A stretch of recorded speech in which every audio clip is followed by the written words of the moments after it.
You pick 2 leaves at a bud, 2 leaves at a bud. At the same time, you remove these remains. And we are saying if you left these remains when they have not been plucked, what is going to happen is the productivity is going to decrease, isn't it? Yeah, so how do we pick it? So it is we are going to be very swift in picking of this one.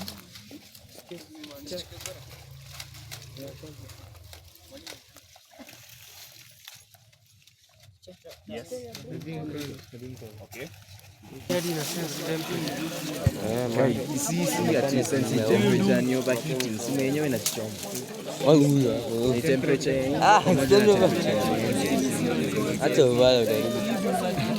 Basically, Mackenzie, for the like whatever YouTube video,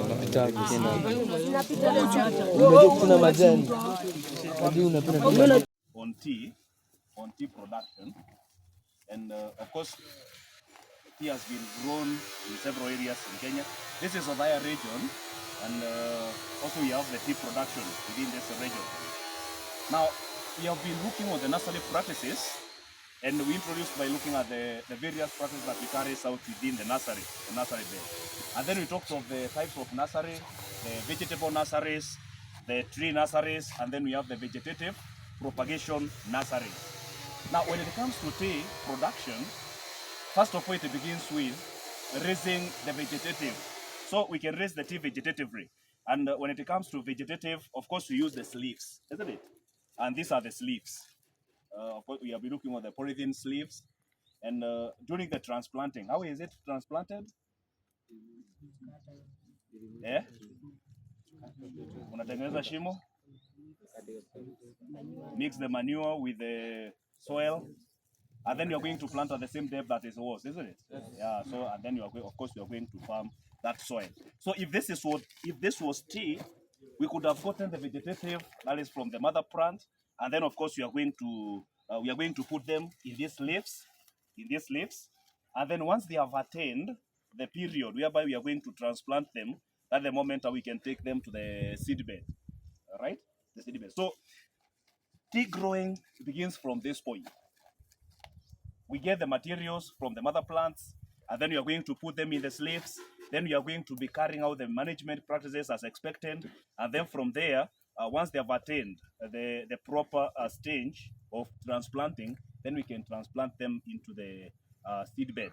So at this moment, we are going to proceed, that is the tea plantation, and then we are going to learn on the various ways on how we carry out tea production.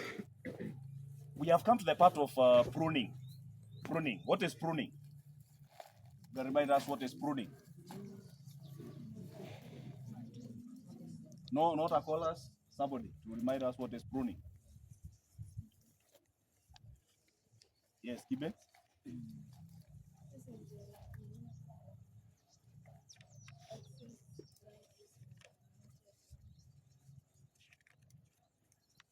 Correct. It is the removal of excessive or unwanted parts of a plant. And in most occasions, we talk about the branches. Like if now you are pruning this tea, we could have removed these excess branches, isn't it? Yeah, so there is also pruning in tea. And the reason as to why we carry out pruning in tea. Remember, tea is also a tree. If it is going to be allowed to grow unchecked, it can be able to grow to become a very tall tree. But of course, we have what we call the plucking table. So, the plucking table. You have seen when the tea is being picked, those people are going to be picking it at a certain a certain height. That is what we call the plucking table. So the purpose for pruning in tea is to make a pruning or a plucking table. Now we have the two methods of pruning when it comes to tea. not two. We looked at the various methods of pruning. Which were those? One method of pruning. Yes. Pinching out, another method of pruning. Annual pruning, coppicing, or the pollarding, right? Yeah, so we end the pinching out. Now the pinching out, like for example, in this case, if I wanted to call out the pinching out in this one, what I'm going to do is I'm going to remove this bar, isn't it? At the top. So at this moment I've carried out the pruning, and that method I've called it the pinching out. So what is going to happen with this one, it is going to minimize the vertical growth, and then it is going to have the lateral growth. Even this other one, if I don't want it to continue growing upwards, nitaikata tu pale hivyo, that is pinching. So it is going to grow horizontally, isn't it? Not vertically. Now, when it comes to plucking table formation, the best height for plucking tea, we have two methods of plucking table formation. We have one that is called formative pruning, and then we have the other one which is called pegging method. How many? Which one? Formative and pegging. The pegging method. Those are the two methods that are going to be involved in making a plucking table in tea. Formative, and then we have the pegging method. Now, when you talk about the formative, is hereby you are going to allow this tea. Now, if we have transplanted, like for example, if this was tea, and then we transplant it into the seed bed. In formative pruning or formative plucking table formation, what is going to happen is we are going to be cutting this tea at a certain age. So we are going to allow it to grow in formative. Then when it attains a certain stage, let's talk for example, maybe it has attained that stage, we are going to cut it, isn't it? That one is going to be formative. Now in this case, we are going to be avoiding vertical growth, and we are going to allow the lateral growth of these branches. That is informative. Then once it starts growing again, we cut. Once it starts growing again, we cut. At the end, you're going to realize the branches are going to be growing horizontally. The branches are going to be growing not vertically. So once we have attained the plucking table, maybe if that tree we have been cutting it, and then we want this one to become our plucking table at this level, then at that moment, that is where you are going to start picking tea, isn't it? That is in formative pruning. But now this method is mostly discouraged, and many farmers don't practice it. Many farmers don't practice formative table formation. Reason being, it takes a lot of time before a plucking table has been attained, isn't it? It is going to take a lot of time. So most of the farmers are going to practice what we call pegging method. That is in the formation of the plucking table. Now in the pegging method, that's where we are going to use now the pegs. We are going to use the pegs. Maybe somebody can find a peg for us. Yeah, if like for example now we have this tree. When you talk about a peg, it's a hook. We have a hook like this one. So this one already has made a peg, isn't it? We have a peg. Now we have the three methods that farmers use when they are the pegging method. Three methods of pegging. That is in tea. Which one? One method. One is when we are going to use parallel sticks and the pegs. Now parallel sticks, they are just like this. These are parallel sticks. So we have the parallel sticks and then the pegs, isn't it? Now in that method, if this is our tea, and we want to use the parallel sticks and a peg, what we are going to do is, if these are the branches, isn't it? We are going to get these branches. We get the branch of another tree, and then we are going to place these phytos above them, isn't it? So this one is using the parallel sticks and the pegs. So tunaekelea hivi vijiti. So itakuwa imelalia one branch, imelalia branch of another tree, another one, and then this other side still tufanye the same, isn't it? Then these branches, we are going to use the pegs. So tunakuja, tunaeka this our peg here. Tunakuja, tunaekelea our peg that one, and then this other one also tunaweka the pegs. That one is use of the parallel sticks and then the pegs. Then we have another method. We have the individual pegging method, or the individual pegs. Now, when we are using the individual pegs, that's when now we are going to use a peg for every branch. So we are going to have many pegs. Remember, when we are using the parallel sticks, that one you are going to use fewer pegs. But when you are using the individual pegs, that way now every branch itakuwa na peg yake. So unaekea ile, this other branch, if there are about 3 branches, you are going to use separate pegs, isn't it? That one is use of individual pegs.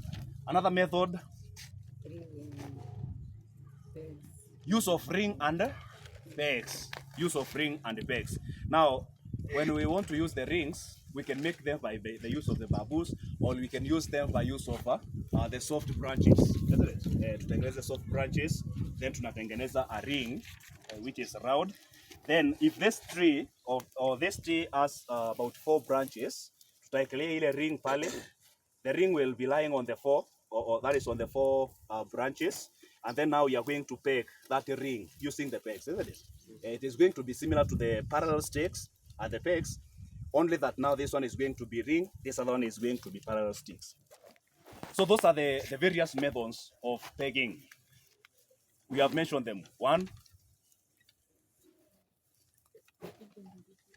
using of individual pegs. That is one method of pegging.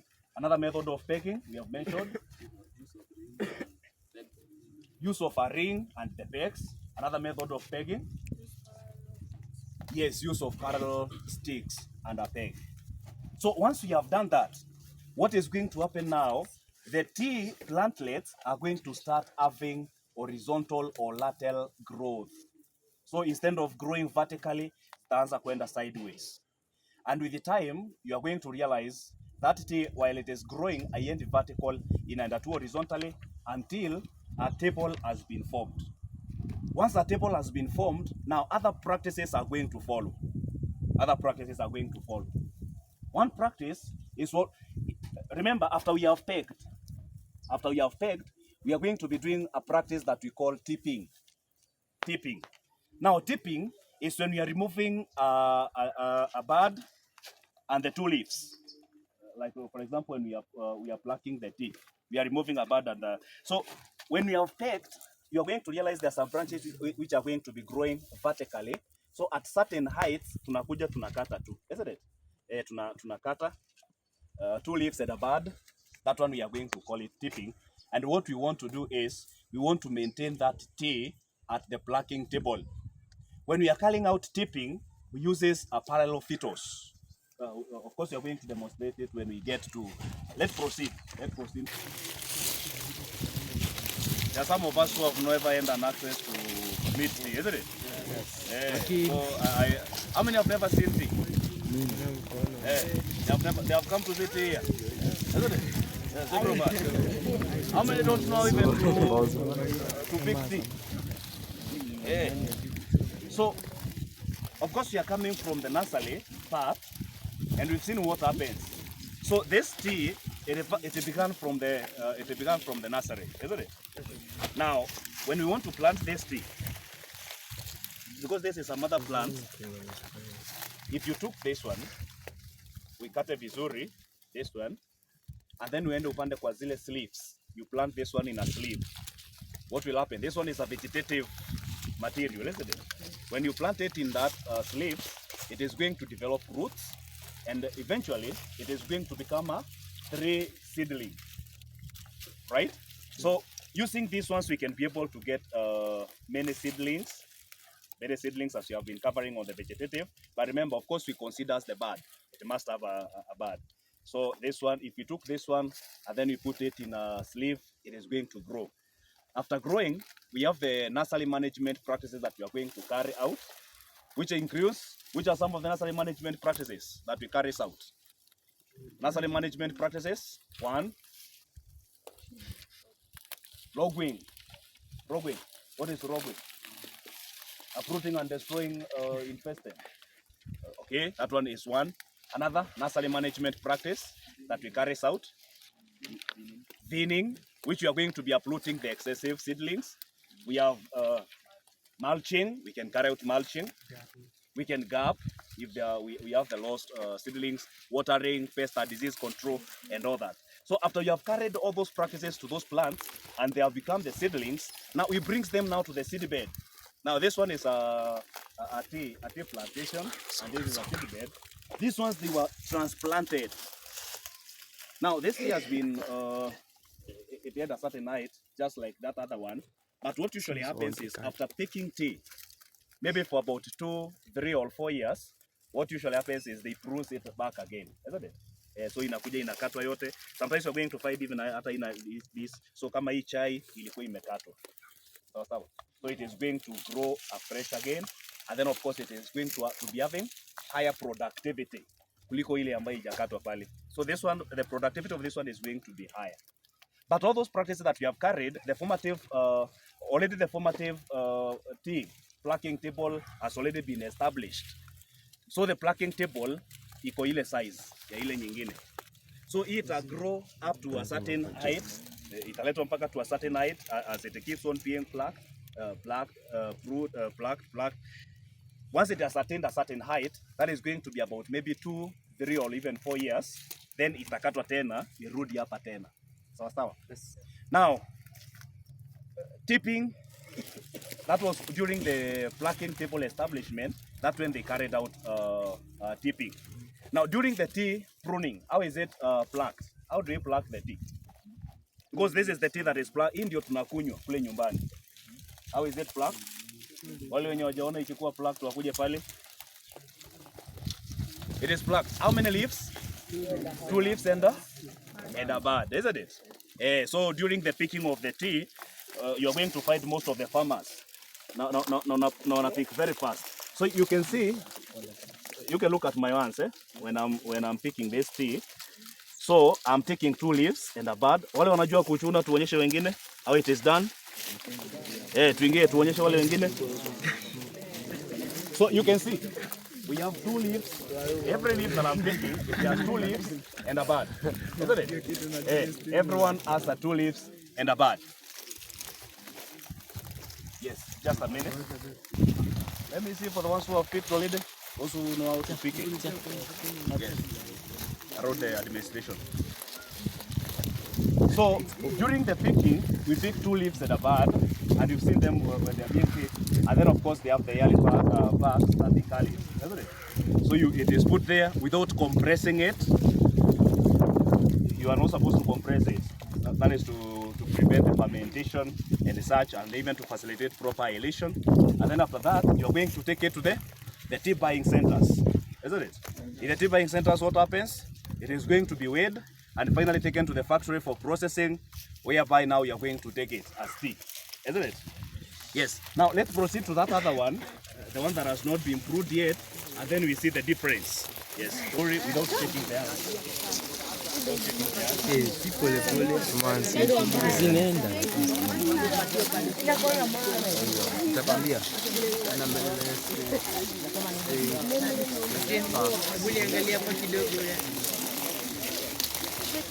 Tuende mbele yangu mimi sasa.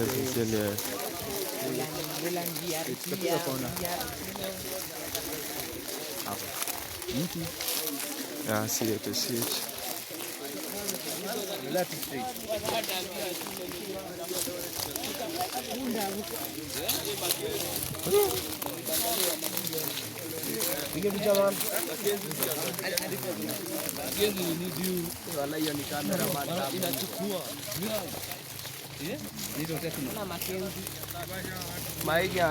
Pamoja na Mackenzie. Anaona hadi nini?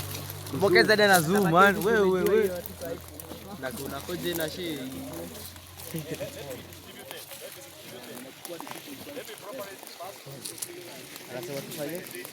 Distributed. Uski mimi hapa ni dosi. Alafu ni huko. Unanga nyama. Ndaumwa na mbogiriri. Nyama na kiaji.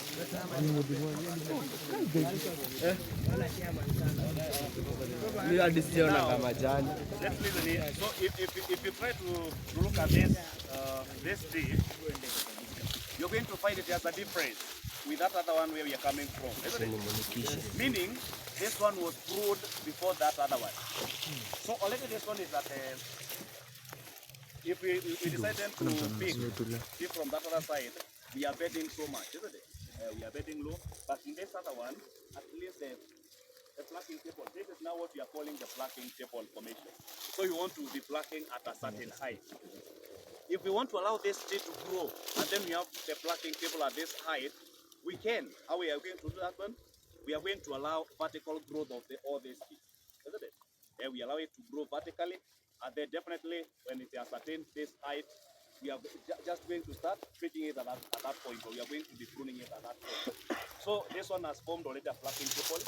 It will be thick, maybe for about 2 or 3 years, and then also it is going to be put back again, just like that other tree which is there. Isn't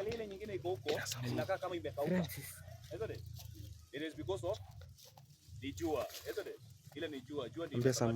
At this moment, that the tea factories, the production is low. Wakati kuna jua sana, wakati kuna baridi sana, what usually happens is the production inakuwa chini. Ukinyesha, once it has red, you're going to realize the production is going to increase, isn't it? So during the picking, like in this other one again, wale wanajua kutuna, what do you usually do? When you are picking, we don't only pick.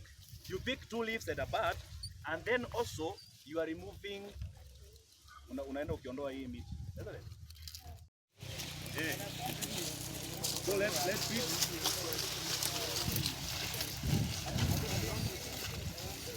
Let's pick tea.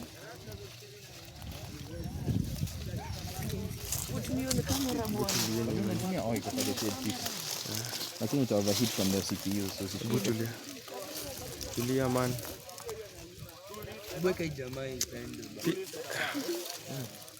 I don't have it. unaiba mbele ya watu wengi. Kule John. Ile gate ya blue. Unanionyesha mama wao.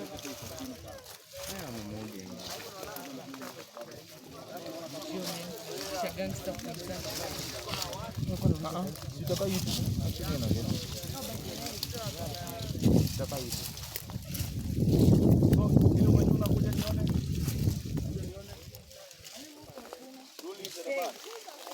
You cannot say there is no tea, John. You're not serious. Because there is tea all over. Yeah, so there's some who have known how to eat 2 leaves at a bud. 2 leaves at a bud. 2 leaves.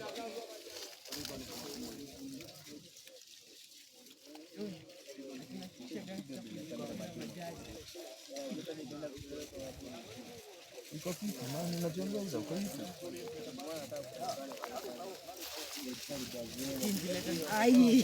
By the way, niliambia mmoja wao kuhusu YouTube channel hii. Sasa naweza kuwa na watch. Ndio tu. Let me see. Ryan.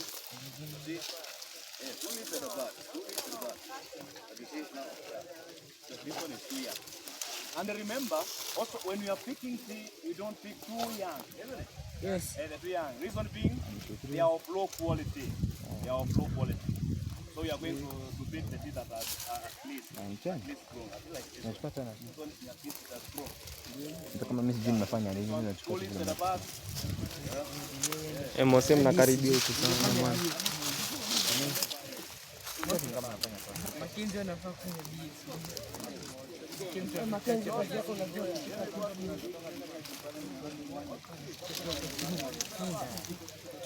Bro, unajua kitu inaenda YouTube wewe?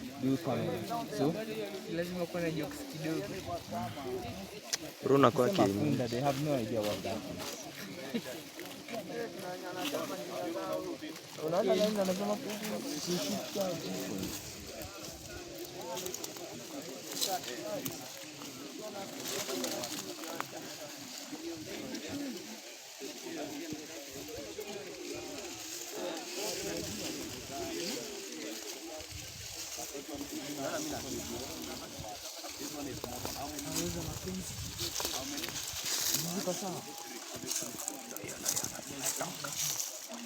Najui video inaenda.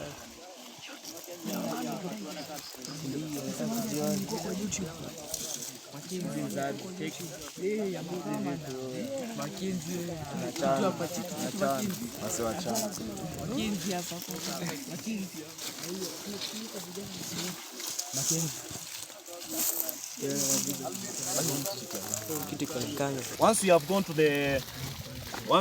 the tea production centers or the tea buying centers, when it is taken even to the factory, we have even the quality assurance. Yeah, the quality assurance. So those ones, they are going to be maintaining the quality to ensure that even the tea that has been processed is of high quality. So, is this one a quality tea? No. This one is not a quality tea. So you are not supposed to leave this one. Yeah? The big leaves. Which ones? No, like now these ones they are overgrown. These ones they are overgrown. So these ones they cannot make a good quality tea. So we don't pick this. We only pick the two leaves at the bud, and this is a quality tea. So those, is this one a quality? No. This one is not a quality, isn't it? So whoever has been picking this one is not quality. You're supposed to have two leaves and a bud. So if we collected all this tea and it is taken to the tea buying centers, and then it is weighed and then taken by the lorries to the factory, then of course it is going to follow all the other processes, isn't it? The weathering processes, and then after that one it is going to be processed, and then finally it is going to be delivered to us to be tea. So at least, even the ones who never interacted with the tea, right now they can be confident. At least they have interacted with the tea, isn't it? Now this one in mrefu sana. Tricky hapa iko mrefu sana pale nje. So we break that. Tunakuwa tumeachwa na something like this one. Here inakaa ni mrefu sana. Size.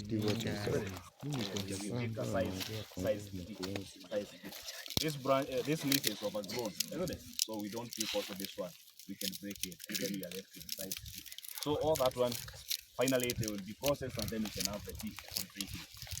So that is from the raising of the tea in the nursery, coming to all the way to this level. We establish a plucking table. We have the two methods. Which are those? Two methods of plucking table formation: formative and pegging method. Three methods of pegging. We have use of a ring, barrel sticks, and then we have the individual petals, isn't it? Yes. And then from that one, now of course you're going to call out the tipping, and the tea is going to be ready to be picked.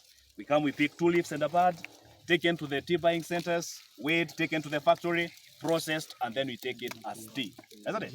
Yeah, so that is all about the tea production. Yes.